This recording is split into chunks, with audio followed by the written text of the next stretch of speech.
พี่น้องครับทักทายสบายดีเด้อพ่อแม่พี่น้องเด้อมื้อนี้ว่าสิพาคนไปเฮ็ดบุญเนาะไปทำบุญอยู่ป่าซ่าทุกคนแต่ว่าแต่เกิดมาน่ะทุกคนยังบ่เคยเห็นจักเทื่อเนาะทำบุญที่ว่าอยู่ป่าซ่านะทุกคนก็เลยมื้อนี้สิพาทุกคนไปทำบุญอยู่ป่าซ่าอยู่ป่าซ่าอยู่ในกลางป่าซ่าเลยนะทุกคนไปเฮ็ดบุญหมดคนหมดหมู่บ้านเลยนะพากันไปเฮ็ดบุญในกลางป่าซ่าไปทุกคนไปเบิ่งนำกัน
ทุกคนกำลังมาคนกำลังมาหลายเลยนี่คือที่มาเฮ็ดบุญอยู่ในกลางปราสาทนะทุกคนเป็นเฮ็ดศาลาในปราสาทนี่ก็เลย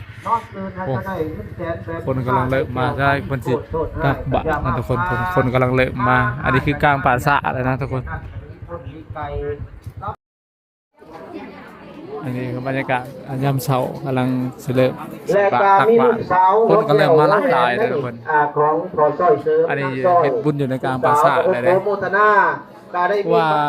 เป็นครั้งแรกของทวิตที่ว่าเคยมาบุญแบบนี้ที่มาเฮ็ดบุญ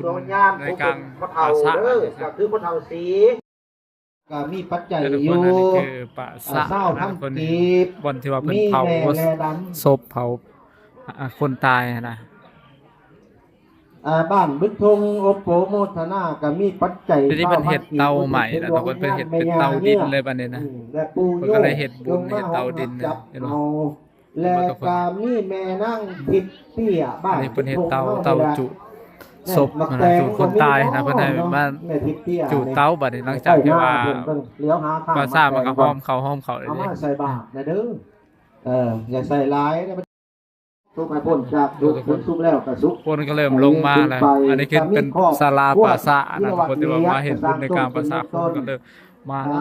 หลายแห่งอันนี้บ่เคยจักเทื่อทุกคนมาเห็นบุญในกลางปราสาทแล้วมาร่วมงานกับเพิ่นในบ้านเฮายอมรับว่าข้าวปลาอาหารเนี่ยว่าสุดยอดอะไรเลยทุกคนเรื่องการเฮ็ดบุญนี่แต่ว่าสุดยอดแล้วข้าวปลาอาหาร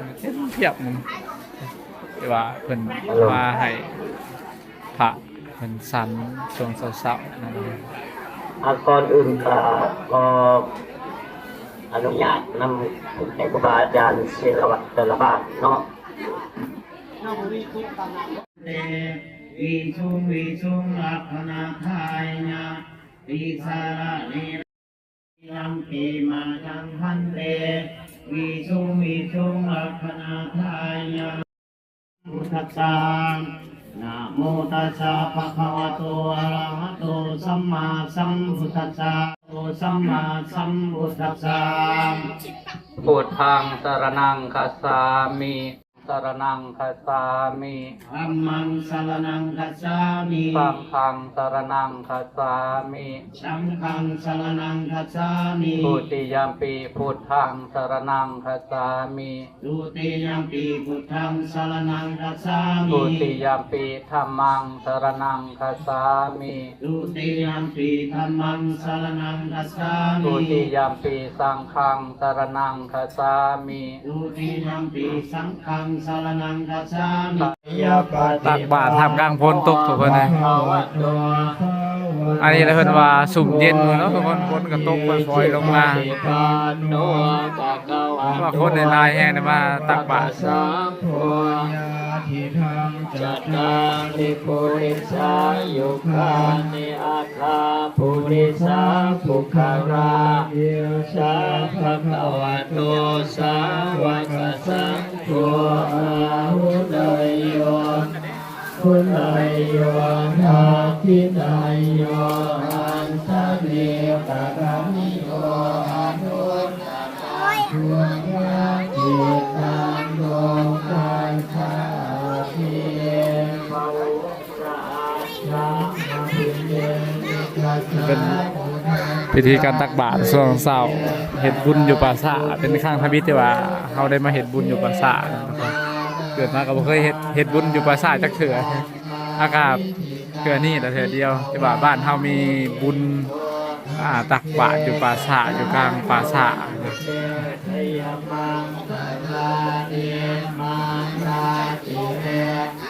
นิโย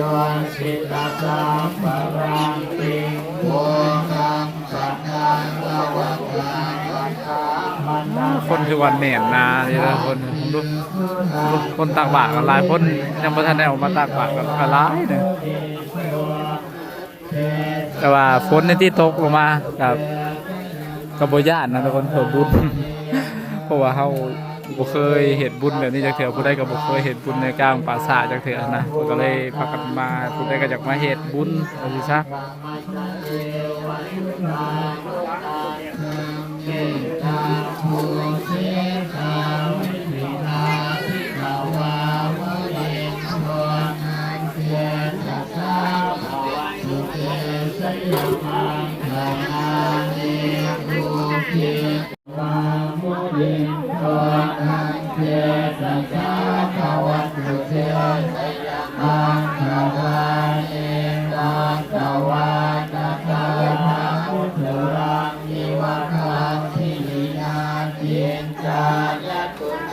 วัจนังสนาคายามัยเทสันเจนะโสนาวิธินาสิตาวาโมเดนโยกังเกสัสสะภวันตุเกสยมังสาราเอทังจังวิหายามัติสัจจะภวานะเกสงวานาภิโรภินามานังตัวเทระเพระพุทธเทนะธรรมาพยังตัววิรุปะเทสาวิธินาทิเตมุนิเทกันเตสัพพะภวันตุเตเทมังคารานี่คือเตานะทุกคนเตาเป็นเห็ดเตาเผาคนตายนะจุปาทวานิโมขังสุขังนาทิกามัยนาม อันนี้เป็นเห็ดเตาใหม่อันนี้เป็นเห็ดเป็นให้จูดใส่เตาเลยป่ะบ้านนี้นะโอ้ตั้งบททนเนาะแตกมาหน่อยเนาะเตานี่ก็อันนี้เป็นปราสาทแล้วทุกคนนี่บริเวณนี่เป็นปราสาทหมันเลย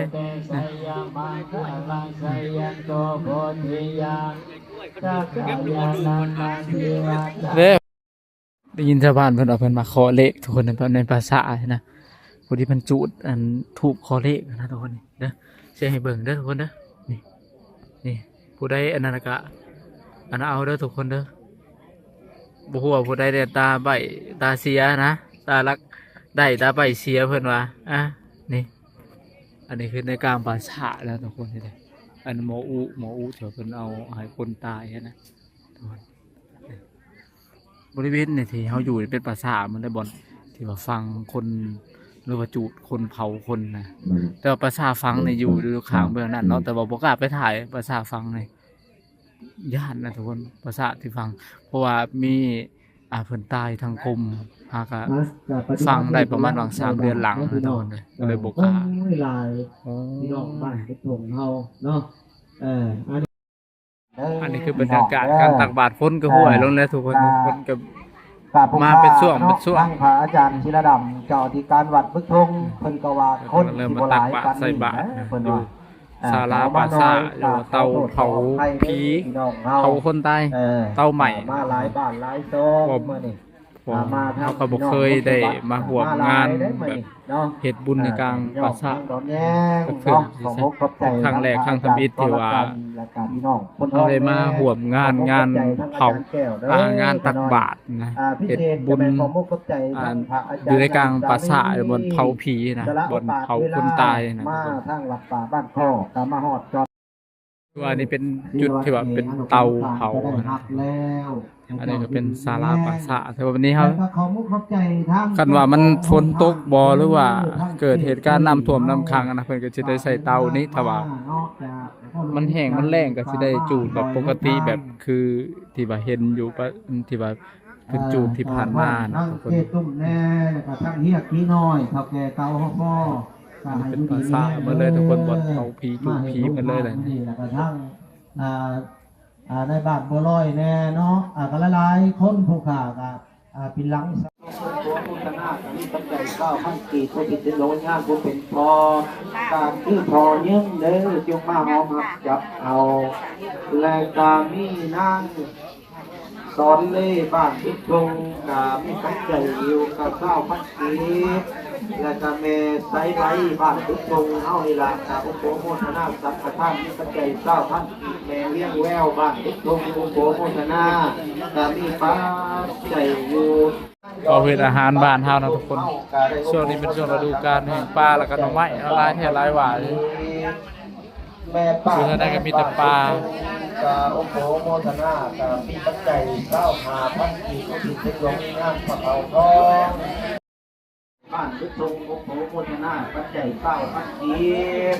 ผู้ที่เป็นหลวงในย่ามเจ้ากรรมและนายเวรแม่และโตบ้านทุกทรงโอ้โหโมทนามีปัจจัยอยู่9,000น้ำดื่มอีก2แพ็คโอ้โหโมทนาน้ำในการมีปัจจัย10,000กีบ จะเป็นโรงทานเฟอตอนนี้เฟอบ่ตอนนี้นะมีแต่เฟอเพราะเฟอแซ่บทางนี้นี่ทางเอ่ยคนงามเฮาเพิ่นใจบุญใจดีผู้นั้นสงสัยเพิ่นนั่นเศร้าไปตึกสะดุ้งแล้วเนาะเพิ่นน่ะเนาะได้ปลาหลายเพิ่นเอาลงน่ะโว้ยสะออนเด้บ่ะมื้อนี้เพิ่นเศร้าแล้วแม่นบ่เพิ่นเศร้าทำบาปแล้วนี่โดยครับนี่ฝือแซ่บ เอาบาทมาเข้าสู่พิธีถวายสังฆทานได้บาทในยามหน้าเอากับพี่น้องเฮาพี่น้องหัวไม่นั่งนี่จ้ะ กินป้าโต ยานางนันเพียงโดยวังตาวังวิจัยโยยสัญญาสุสัง ตอนนี้มันกำลังฮด เดอาปาลาสิตาปันลังเกสีเสปาทาวิปุงปิเตเกสัมบาบุทธานังอาคาปาโตปาโมนาคาตังตุมังคาลังตุปาภาตังสุหุนกาโนสุโมตอยจะสุญิทางธรรมจาริภาคีนังกายกรรมังวาจากรรมังปะทาคีนังมโนกรรมังปานิสิเตปะทาคีนานิกัตวานาลาพันตาเทปะทาคีเน ว่าเพิ่นฮดน้ำมนต์เนาะเพิ่นก็คือว่าง่ายๆก็สิจบพิธีแล้วเนาะต่อไปก็มีแต่เป็นชั้นอาหารแล้วก็ บาทยาบน้ำก็เรียบร้อยเนาะตอนนี้ก็นิมนต์